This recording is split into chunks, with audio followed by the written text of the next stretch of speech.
Okay, so here's another video by Adrian Davey from Pure Electric, putting up two wall lights. So these wall lights are fairly simple to put up. They're Philips.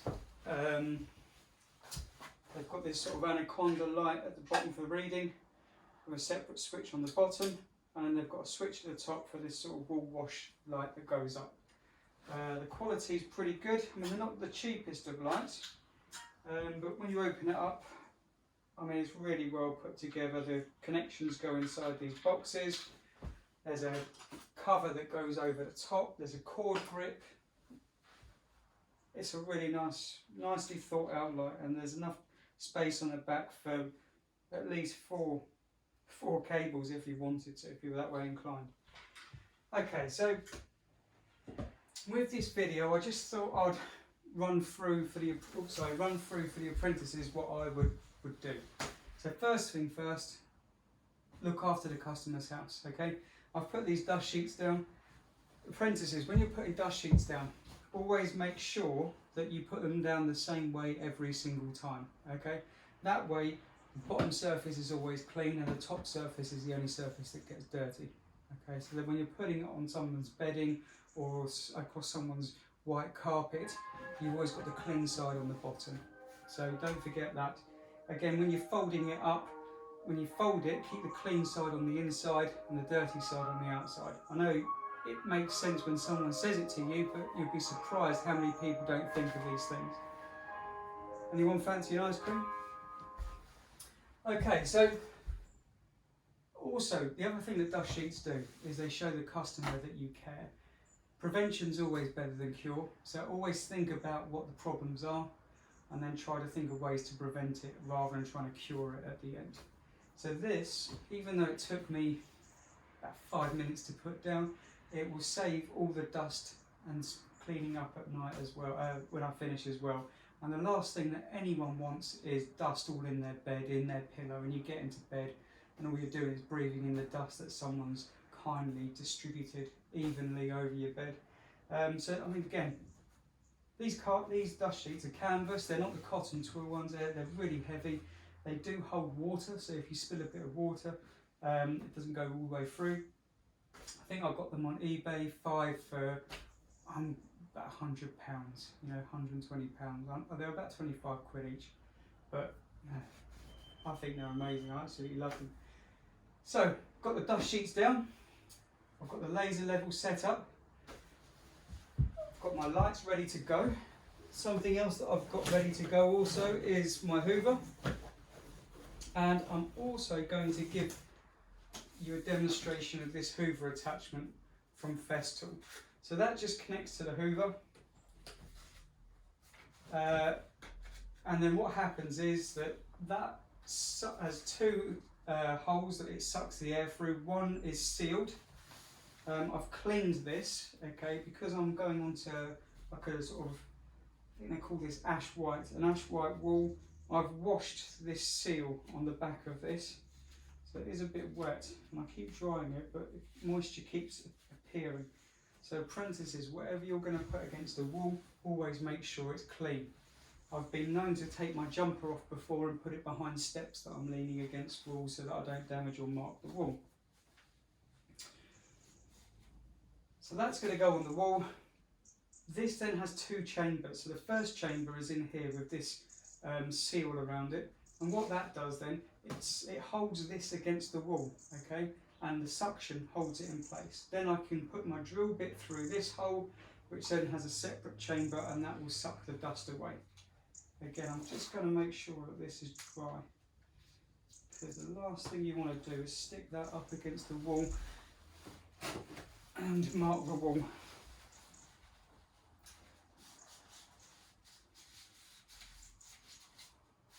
Looks dry, but the moisture's staying over. Must be this foam. Okay, let's give that a go. Always better to be safe than sorry. I once had a friend who was a plumber working in someone's house, and he took a rad off the wall and all the dirty water went over the white carpet, and this whole piece of white carpet was in one continuous piece. I had paid a lot of money for it to be made like that, so it was a very expensive mistake for him as an apprentice at the time. Okay, so theoretically that should hold against the wall.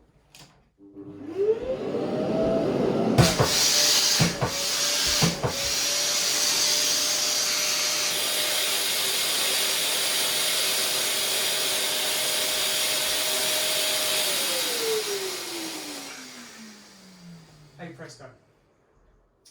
Still a bit of water, but at least it's not dirty. Okay, so that's that. So next thing I need is a pencil. I'm going to mark these holes. Obviously my circuit is dead at the moment. None of these ends are taped up.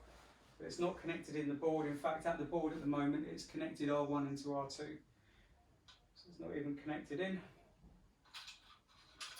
And then once I've mounted these lights, before I actually connect it in, I'm going to finish off my R1, R2 testing. Right, okay. So that goes there. Put fixing holes.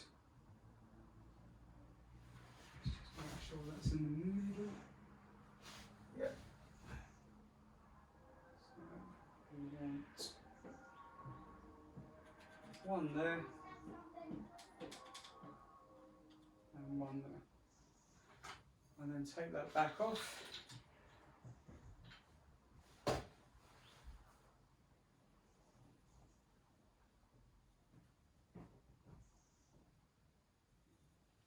Okay. Get my drill ready, which I forgot to get ready.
Shall probably want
Okay, right, let's get this drilled out. So I'll stick the hoover on.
Right.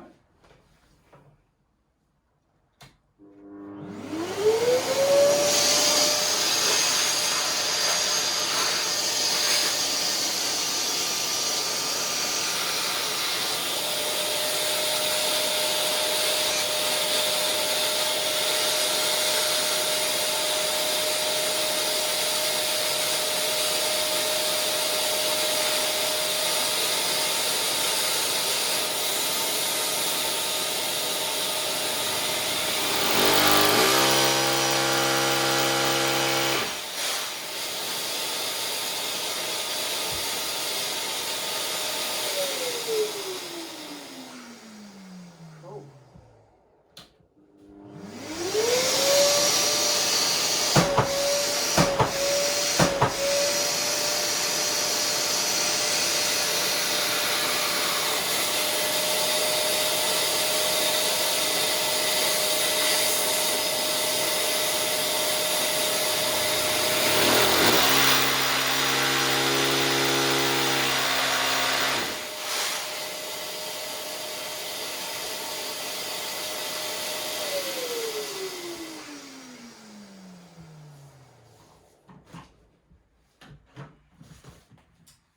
Beautiful. Let's just move that around there. Move that out of the way. Sight safety at all times. Switch the laser level off for a second. Okay.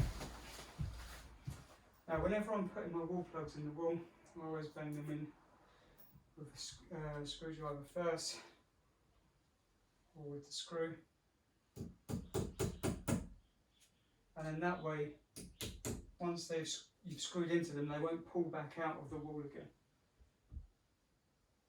Because I've run out of flat-headed, so pan head screws, I've only got countersunk left. I've had to buy, well, I haven't had to buy, I've got some washers here, because the back of this, I'll show you. So the back of this light, it's flat metal. Okay, if I put a countersunk into that, it's going to chew into it. So my plan is to do that, and that's going to be as good as a pan head. We'll soon see.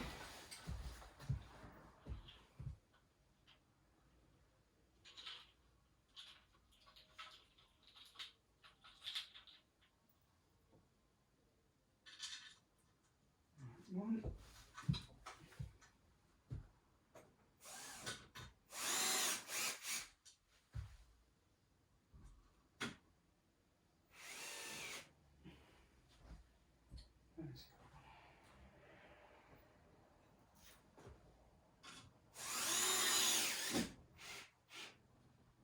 Okay, check laser level.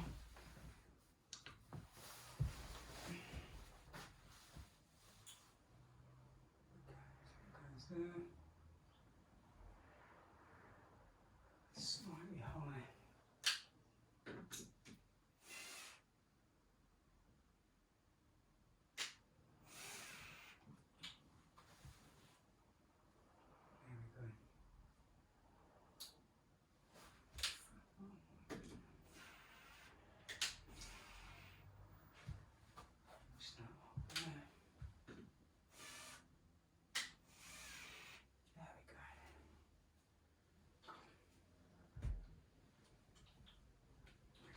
That's solid. Back off again.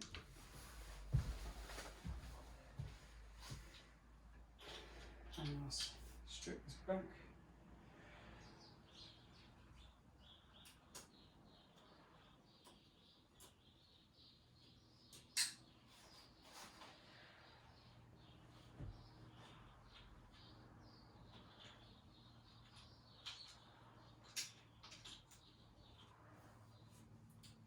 I didn't want to strip it that far, did I? I'm going to hold it in the cord grips.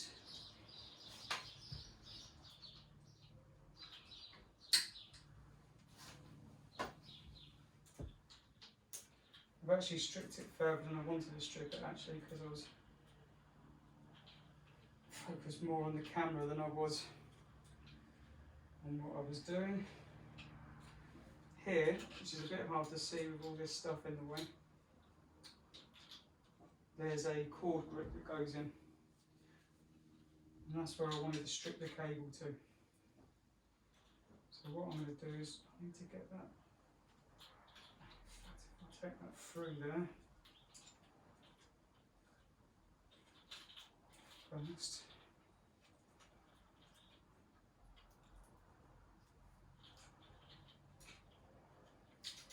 And cord grip that then.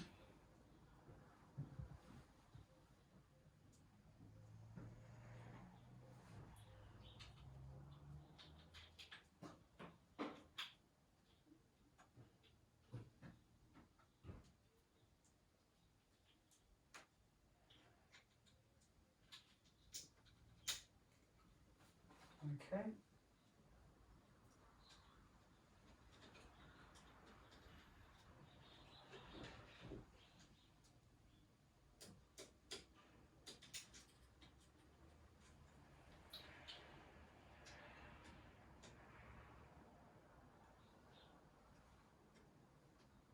Come on. So got it. Okay, that's got it. There we go.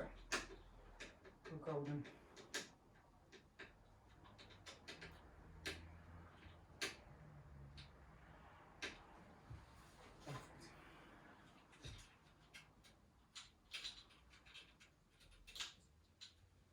How much cable do I need on this? Probably not that much. Somewhere around there.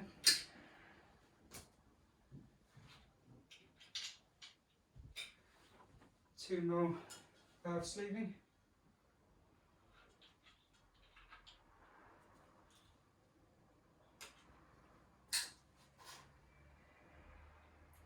Now with this particular earth, what I've got over here is a screw where this can be wrapped around it. So what I'm going to do is I'm going to shape that to the screw. Take that screw out. And when you're going in behind the screw, you want it so that the bend goes, so the screw's in this way. Obviously I'm doing it counter. You want the cable to follow the screw round counterclockwise. So as you screw it in, it pulls the cable into it and tightens it round the screw. If you put the cable round anti-clockwise, as you put this in, it will push the cable outwards. Okay? So I've bent that clockwise round the screw as I screw it in. And there we go. I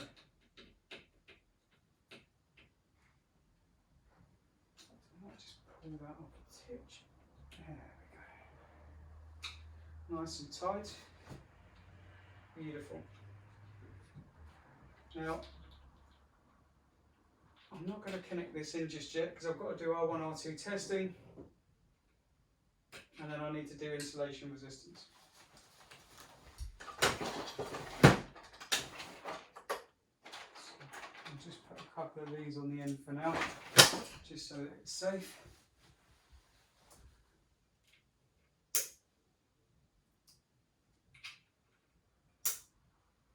Perfect. Now the other side.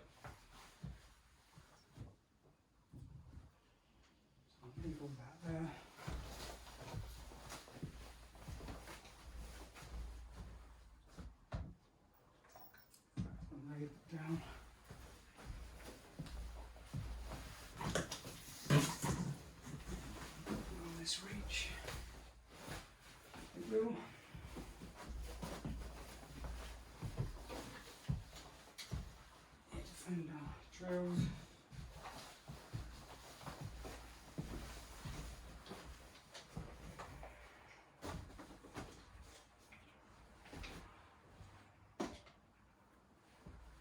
and all that fitting.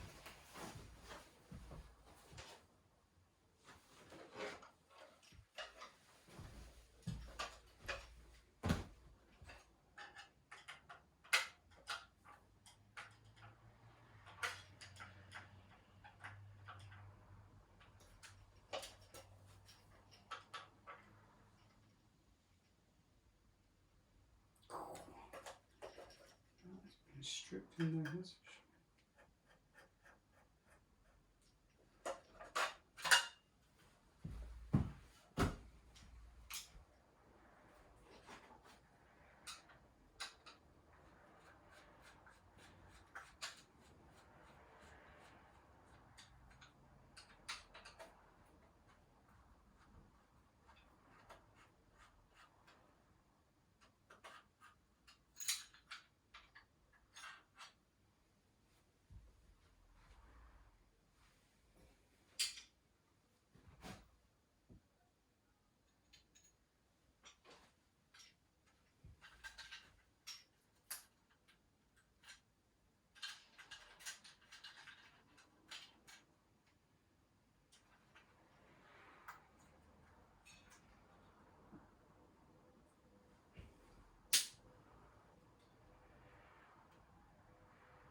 Go.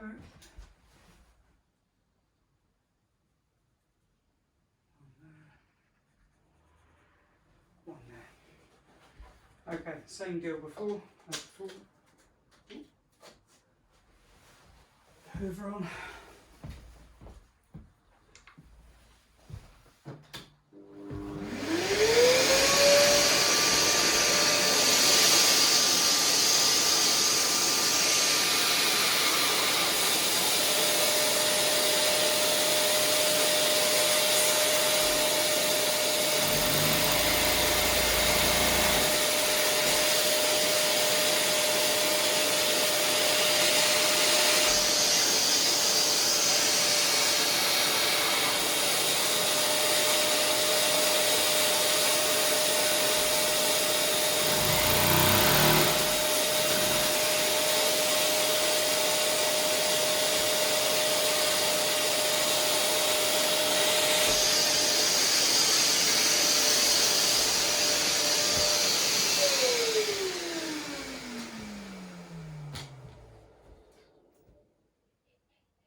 Never forget to bang the wall plugs in. Can't begin to tell you how important that is.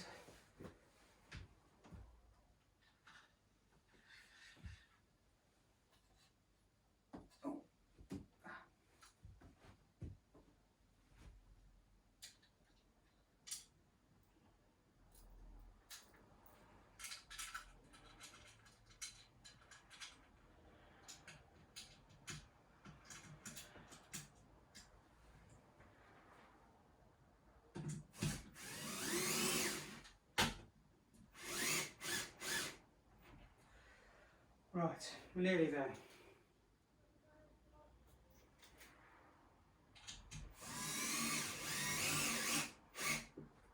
Laser level back on, just to make sure we've got them level. So this side's a bit lighter. Let's screw that screw.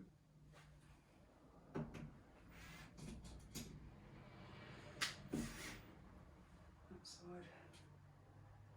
And that side.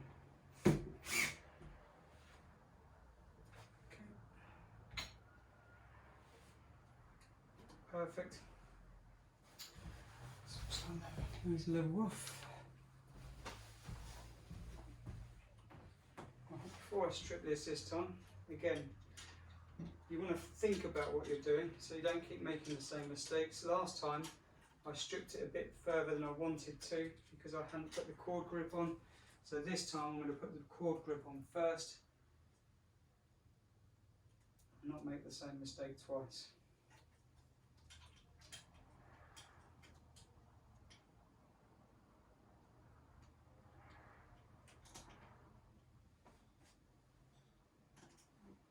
Screwdriver.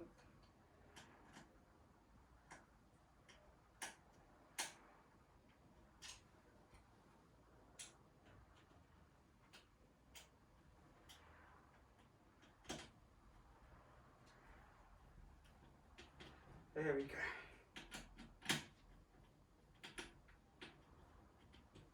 go. And now when I strip it, it will only go back to the actual cord grip itself.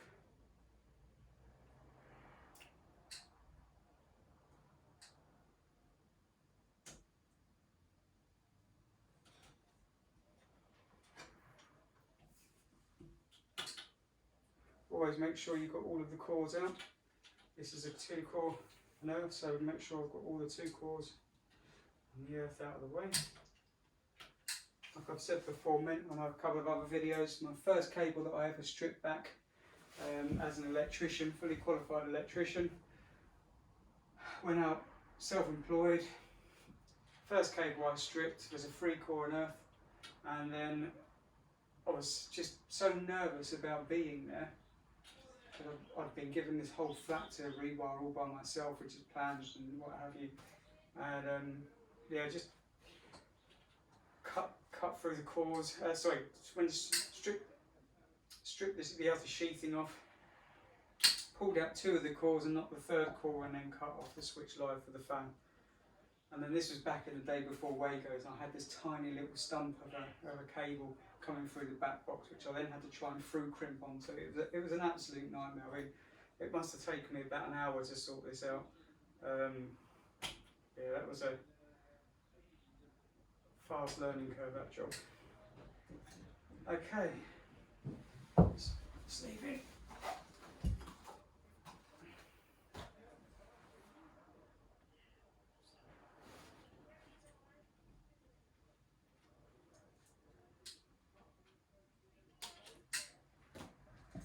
Right, okay.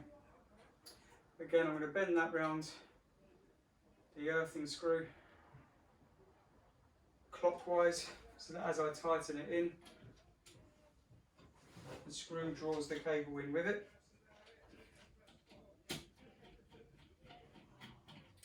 And then I'm not going to connect up the line and neutral because I want to do an R1, R2 test and then insulation resistance on all these lights before I connect them all back up again.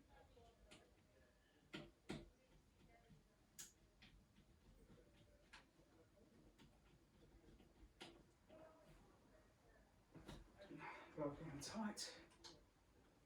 Okay. Right. Inside there, good. Okay.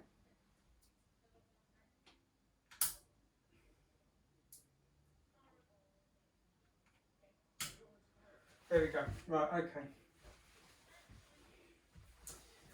We'll do the R1, R2 testing while you're watching. So at the consumer unit, what I've done is I've connected the line conductor the line conductor and the CPC together, so that anywhere in the circuit where I touch the line conductor and the CPC together via my multifunction tester, I'll get a reading of R1, R2 for the resistance. So I put my meter on, I check that I've got voltage, which I do. Gate open, gate closed.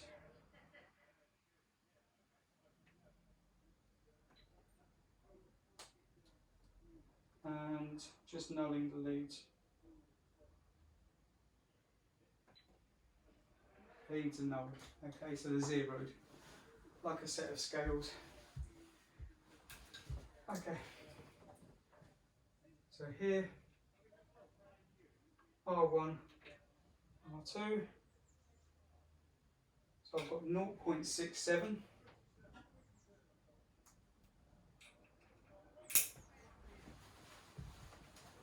R1, R2 at the switch.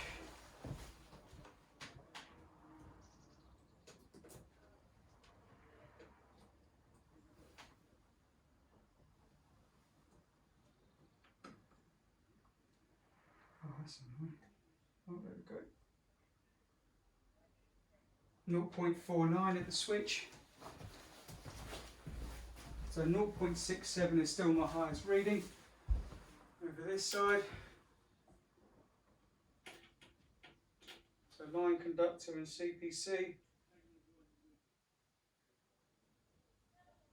0.76. So I record the highest reading, which is 0.76, and I just need to check the light as well up the top there, which means I need to move the camera. So just bear with me. In fact, can I do it without moving the camera?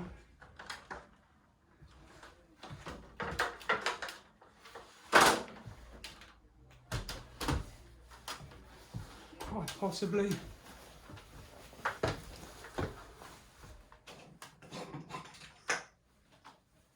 So R1, R2 at the light, 0.64.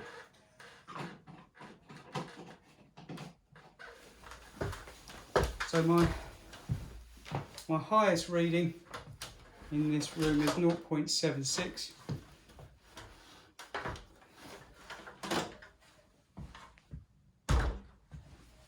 So my highest reading in this room is 0.76. I'm not going to assume that that is the highest reading, even though this is the furthest room away from the consumer unit.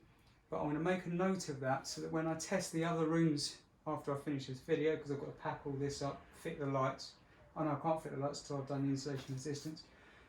But when I move from this room to the next room, I'll then record the highest figure. So 0.76 is what I need to remember. That's my highest reading so far. As always, I hope this video has been of some use to you. Any questions, hit me up in the YouTube and I'll do my best to get back to you. Take care, guys.